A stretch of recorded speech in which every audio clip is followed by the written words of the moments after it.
The Berlin Wall was more than just a barrier of concrete and barbed wire. It was the physical manifestation of the Cold War's ideological divide, a stark monument to a world split in two. For nearly 3 decades, it stood as a symbol of oppression, a 155-kilometer-long prison wall that separated a city, a nation, and a continent. Its very existence was a tragic irony. A state built on the promise of liberation had to lock its people in to survive. But on the night of November 9th, 1989, this symbol of division became a symbol of freedom. In a series of events so unexpected and dramatic they seemed more like fiction than reality, the wall that had stood for 28 years came tumbling down. The fall of the Berlin Wall was not just the end of a physical barrier. It was the symbolic end of the Cold War itself and a moment that forever changed the course of history. How did this symbol of oppression come to be? What was life like on both sides of the wall? And what simple mistake by a government official led to one of the most euphoric and monumental moments of the 20th century? A city divided, the creation of the wall. The story of the Berlin Wall begins in the ashes of World War II. After Germany's defeat, the country and its capital, Berlin, were divided into 4 occupation zones. The Soviet Union controlled the East, while the United States, Great Britain, and France occupied the West. As the Cold War intensified, these two sides of Germany became two separate nations, the democratic, Capitalist Federal Republic of Germany, FRG, in the west, and the Communist German Democratic Republic, GDR, in the east. Berlin itself, though entirely within the Soviet zone, was also split into east and west sectors. For years, the border within Berlin remained relatively open. This created a dangerous escape hatch for East Germans who were dissatisfied with life under communism. From 1949 to 1961, over 2.7 million East Germans fled to the West.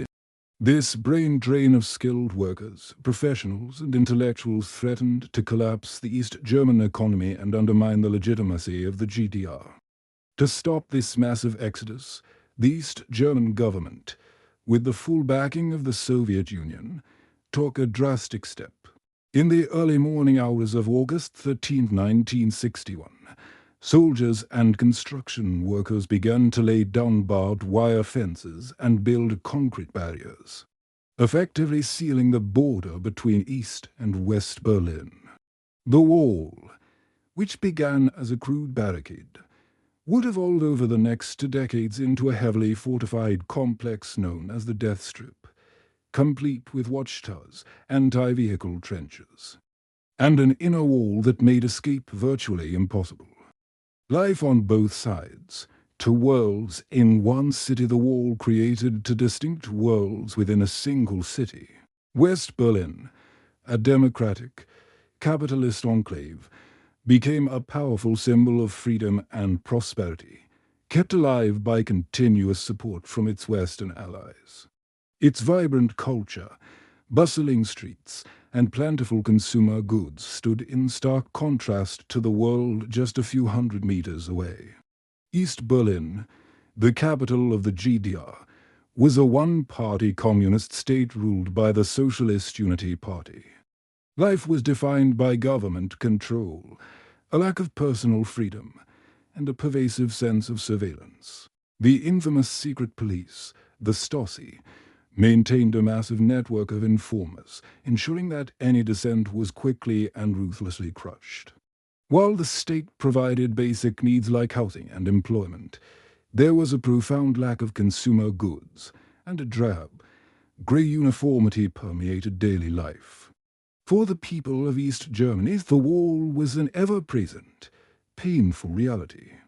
Families were split, friendships were severed, and a sense of isolation grew. The wall was a constant reminder of their lack of freedom, and countless desperate individuals risked their lives to cross it. Over the years, more than 100 people were killed while attempting to escape, their stories of tragedy and heroism a testament to the human desire for freedom. The cracks begin to show. The Gorbachev era by the late 1980s, the communist system was in deep crisis. The Soviet Union was suffering from severe economic stagnation and was losing its grip on power. The man who would preside over this change was Mikhail Gorbachev. He came to power in 1985 with a mission to reform the Soviet system from within. His policies of glasnost openness and perestroika restructuring were meant to introduce transparency and market principles to the Soviet Union. However, these reforms inadvertently opened the door for political dissent and nationalism to resurface across the Eastern Bloc. Perhaps Gorbachev's most consequential policy was his shift away from the Brezhnev Doctrine, which had previously justified Soviet military intervention to prop up communist governments in Eastern Europe. Gorbachev's new approach, which came to be known as the Sinatra Doctrine, I did it my way, signaled that the Soviet satellite states were now free to determine their own futures. This was the first major crack in the foundation of the Iron Curtain. The domino effect. Eastern Europe rises up. Gorbachev's new policy unleashed a chain reaction across Eastern Europe. The first domino to fall was Poland, where the independent trade union Solidarity achieved a stunning victory in the 1989 elections, showing that communist rule could be challenged and defeated. The biggest crack in the physical barrier of the Iron Curtain came in Hungary. In May 1989, the Hungarian government began dismantling its fence along the border with Austria. This created a new escape route for East Germans who, unable to travel to West Germany directly, would flee to Hungary, cross into Austria, and then make their way to West Germany.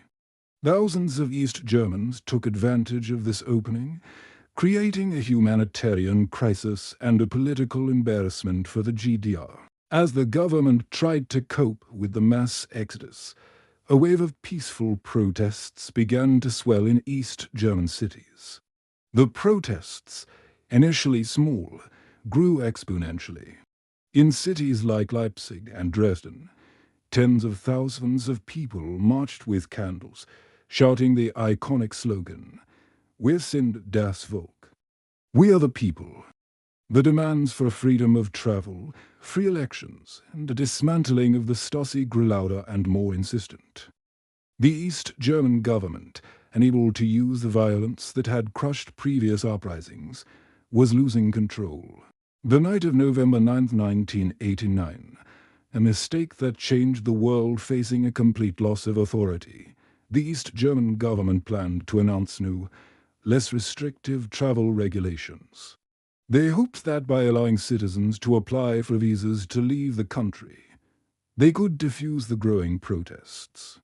The new rules were to be announced at a press conference on the evening of November 9th and would take effect the following day, November 10th. However, the press conference was not conducted with the care required for such a momentous announcement. The spokesman for the government, Gunter Schabowski, was flustered and seemingly unprepared. He read the new rules from a piece of paper, but failed to mention the delay. When a reporter asked when the new rules would take effect, a confused Schabowski stammered, "As far as I know, this takes effect immediately, without delay." This single phrase, broadcast live on television, changed everything.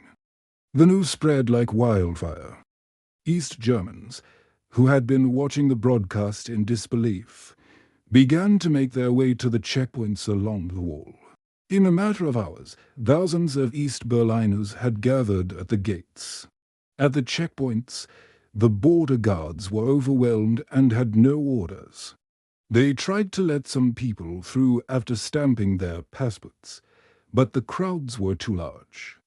With the crowd pressing in and a palpable sense of excitement in the air, the guards faced an impossible choice: use force against their own people or open the gates. At approximately 10:45 p.m., a guard at the Bornholmer Street crossing, facing an immense, peaceful crowd, made the fateful decision to open the gate. A city reunited, The aftermath and legacy, the opening of the gate at Bornholm Street set off a chain reaction. Within minutes, every other checkpoint along the wall opened as well. What followed was a night of unbridled celebration. East and West Berliners, for the first time in 28 years, embraced, cried, and celebrated together. People climbed on top of the wall, chipping away at it with hammers and picks. The wall that had been a symbol of death became a canvas for art and a stage for joy. The fall of the Berlin Wall was a powerful and dramatic moment that served as the catalyst for the end of the Cold War. It led to the rapid dissolution of the GDR, and less than a year later, on October 3, 1990, Germany was officially reunified. The two Germanys were one again, a single, democratic nation. Today, only small sections of the wall remain as memorials and art installations, like the East Side Gallery. The wall as full stands as a powerful reminder of the triumph of human will over political oppression and the unexpected, often accidental, nature of historical change. It is a testament to the idea that even the most seemingly permanent barriers can be overcome when people demand their freedom.